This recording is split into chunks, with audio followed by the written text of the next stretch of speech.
आपका जो दूसरा प्रश्न है कि आप जो वो कह रहे हैं कि कन्वलेसेंट सीरम, क्या उसको यूज किया जाता है?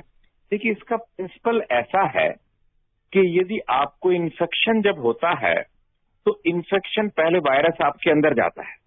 तो जब वायरस अंदर जाता है उस समय आपका 3-4 दिन के अंदर आपका एक टेस्ट पॉजिटिव आता है जिसको बोलते हैं पीसीआर। तो वो दर्शाता है कि आपको इन्फेक्शन है। बट हमारी जो बॉडी है वो भी उसका इम्यून सिस्टम उस वायरस के अगेंस्ट काम करने लगता है और वो उस वायरस के अगेंस्ट में कुछ तत्व बनाता है, उसको बोलते हैं एंटीबॉडी। ना जब ये एंटीबॉडी बनती है तो देखिए 100 पेशेंट हैं, 100 में से 80 पेशेंट्स को तो पता ही नहीं होता कि उनको कोई बीमारी हुई है। उसमें से कुछ 10-1% पेशेंट ऐसे छोटे मोटे सिम्टम होते हैं, फिर 5 पेशेंट ही सीरियस होते हैं।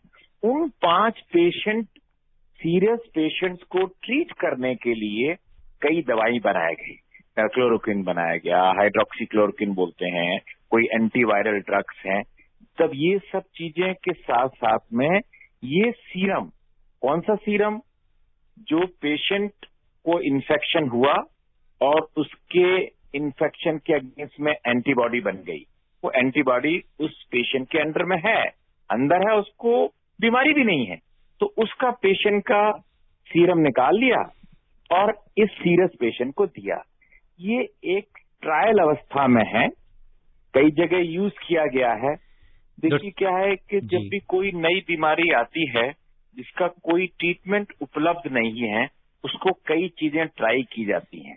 डॉक्टर वेद, आपसे ये जानना चाहेंगे कि प्लाज्मा के बारे में अभी जैसे हमारे देश में आपने बताया कि ये ट्रायल स्टेज पे है और पीछे भी हमने खबरों में देखा था कि इसे जल्दी ही यूज किए जाने की बात कही गई थी दिल्ली सरकार की तरफ से, तो क्या विदेशों में कहीं पे इसका ट्रायल हुआ है या उसके रिजल्ट किस तरह के आए हैं? चाइना, फ्रांस, यूएस, ये जहां जहां है ये पेशेंट्स थे, ये सब यूज किया गया है, बट कोई एक कंट्रोल ट्रायल नहीं हुई है।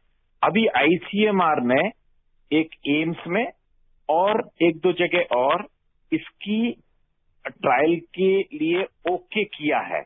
तो वी हैव लर्न, हमने सीखा है दूसरी जगह से। तो ये छोटे छोटे एक्सपीरियंसेस अवेलेबल हैं, ऑब्जर्वेशनल स्टडीज अवेलेबल हैं, बट कंट्रोल ट्रायल नहीं है।